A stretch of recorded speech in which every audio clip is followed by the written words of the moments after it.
What is up, you guys? Welcome back again today with another video, and today I am going to be just kind of over voicing what is going on in this video because I didn't have my mic on.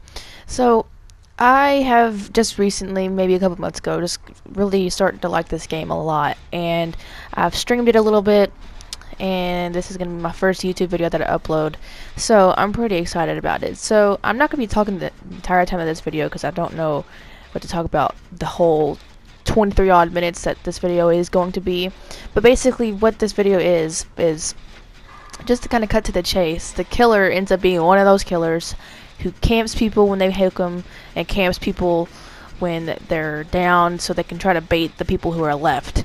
And in the end, the camping didn't really work out too well for him, but you'll see what exactly I mean by that. I'm not going to give too much away about that information, but this is a game that I really enjoy playing. So if you are on PlayStation and you want to play with me, just send me a friend request or send me a message on here, send me a message on my social media that I will put down in the description below. I know I haven't been as active as on my social medias, but that's definitely going to change. So if you follow me on there, I think every single one of my social medias except for my Twitter is the same as my YouTube, so it's Mrs. X Independent Gaming. The only thing difference is there's no space in the Instagram and the Twitch. So if you ever want to check me out playing this game live, check me out playing Fortnite live or any other game you would ever want to see, go out over to my Twitch, follow me on there. It'll greatly appreciate it. So I will come back here in a few minutes, just let you all kind of enjoy the gameplay now. See ya.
Okay, you guys, so at this point in the video I kind of realized that I either don't have the best teammates or this killer is good. I haven't really seen too much of the killer, if he tunnels people or what. So at this point I'm like, oh, okay, great. So it's literally just me. And so I realized I needed to get 3 more generators, but when you're by yourself, as long as you have 2 full generators done, you can actually escape through the hatch that is somewhere throughout the map, and it spawns at random. If you don't know too much about this game, the hatch is basically another way for people who are by themselves to escape, because it's a little more difficult when there's a killer who's active around the map, is going around looking at the generators, and it's kind of a lot more difficult to get those generators to escape through the escape doors that you have to open as well. So if another way that the escape doors opens is that you can have a skeleton key, or I'm not sure if that's the only way that all 4 survivors can escape through them, or more than 1 survivor can escape through them. I don't know if after so long that they can escape on their own through the hatch or what. So again, in this video I realized that my other teammate, the Amy Nicole, got up by themselves, that they most likely have a perk. And so at this point I'm like, okay, great. I thought he saw me at this point and I thought he was going to come around and kill me, but that was not the case. So I kind of run away from that situation. We're on the other side of the map from trying to find another generator to try and get the more generators, because I was like, okay, so I have another teammate now, maybe we'll start to get generators, or even be a distraction for him as I try to get generators to escape. So it takes maybe another minute or so until my teammate gets hit once again, and I sabotage a couple more hooks just so if I do get this generator and if he comes over here, he can't hook me on this, and that gives me a better chance to wiggle out, because the other hooks are a little bit further away, and if I got down right here, it'd be a little bit more convenient for the killer if the hook was already there. So there goes my teammate again. So I was like, okay, well, this looks like it might be a hatch game, and at this point I just keep getting this generator. Maybe that he'll get away, heal up again, or whatever. So I'll come back again in a couple of minutes just to explain what's going on and what I was feeling in time. And so yeah, enjoy the gameplay.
Okay guys, so at this point I did try to go for my teammate, as you'll see here, and when I camped by that tree a little bit, I didn't know if if the killer was gonna immediately come back and try to get me, and at this point I was terrified because I was the last one alive, and at this point in the game I started looking for the hatch. And so I kind of went around the map, the outside of the map first, just to kind of see if the hatch is around there somewhere, if it's maybe in these buildings or what. So I move around very quietly. I try not to run in case he is actively moving around the map, so he doesn't see my scratch marks.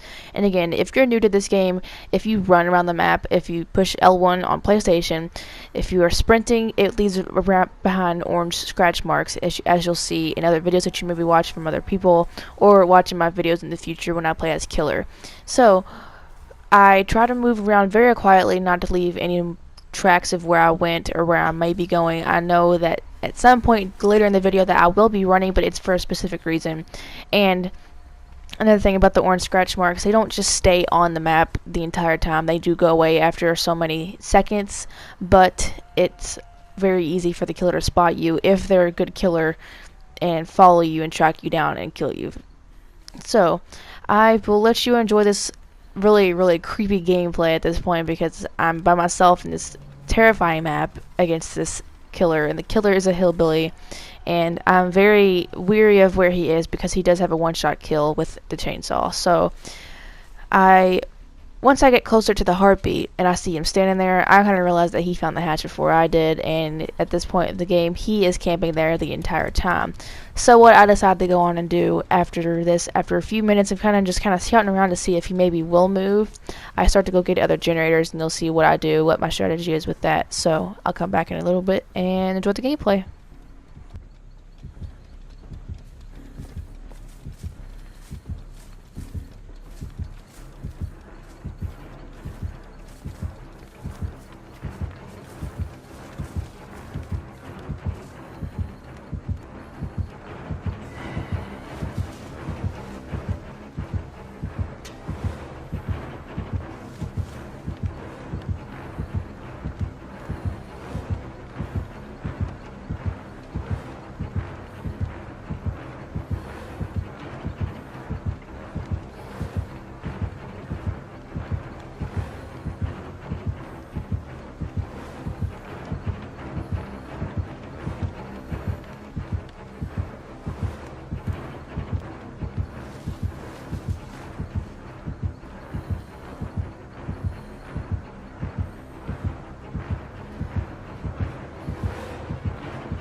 Okay, so as you see here, I leave the generator not all the way finished, but where it takes me maybe 2 seconds to finish it. So what I do now is I go around the map to find the other generator to do the same thing with that, come back to this generator, and then do the same thing with the others, and so on and so forth. So at this point, I don't know if because one of the reasons why I did this, just to kind of explain why I am doing that, is I didn't know if he was going to run straight for that generator, and I was not too far away from him, and when he does the chainsaw sprint, he can get to me relatively quick. So what I was doing at this point, I was checking to see if he was still camping at the hatch, and I kind of figured as my heartbeats got a little bit more intense as I got closer to him. So I'm now at this point just going to look for another generator just to kind of hopefully escape through an escape hatch, or an escape door rather. And at this point, I was kind of weary as if I was going to get out or not, because I really didn't want to lose this green toolbox. I actually got the green toolbox from a game before I played this game. In a Franklin's Demise, someone dropped it, I picked it up. So I will let you enjoy the gameplay, and I will come back here in a few minutes.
Okay guys, so here is where I was talking about where I sprint, just to kind of maybe if he does start to follow me, or he comes over here after I finish the generator, so I can throw him off to maybe see if I can that I'm going that direction instead of coming back the other way. I'm going to go around this left side instead of going around the right side. And as you'll see here, he does end up coming over to this generator eventually, but I am far enough away from it that he doesn't know where I went. And I don't sprint away from it because that will tell him where I went, and that will completely deviate from the reasons of why I even did with what I did with those generators. So what I'm going to do now is I'm going to make my way towards the other generator, hopefully finish this other one. What I should have done here, honestly, is maybe gone through the hatch, but he was a little closer to it at this point than I was, so I was like, I'm not going to risk it. So I go towards the other generator to finish that off, and then you'll see what happens after I finish that generator. So I'll come back around that time.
Okay guys, so I know at this point that this guy is going to come straight for that generator since he did the last one, so I just kind of sit here to maybe hope to God that he doesn't see me, and this point was really creepy. So at this point I just started to make a run for it for the hatch, and I'm not sure where exactly he is, and right here I run directly straight to him, and it scared the hell out of me. He barely missed me, and I almost started to forget where the hatch was, and I run around and I escape. So that, ladies and gentlemen, that is what happens when you camp a hatch too hard against someone who knows what they're doing. So if you want to check out more gameplays like this, or even better gameplays, just follow me on social media, subscribe to me on here, whatever you want to do. So see you guys later. Thank you.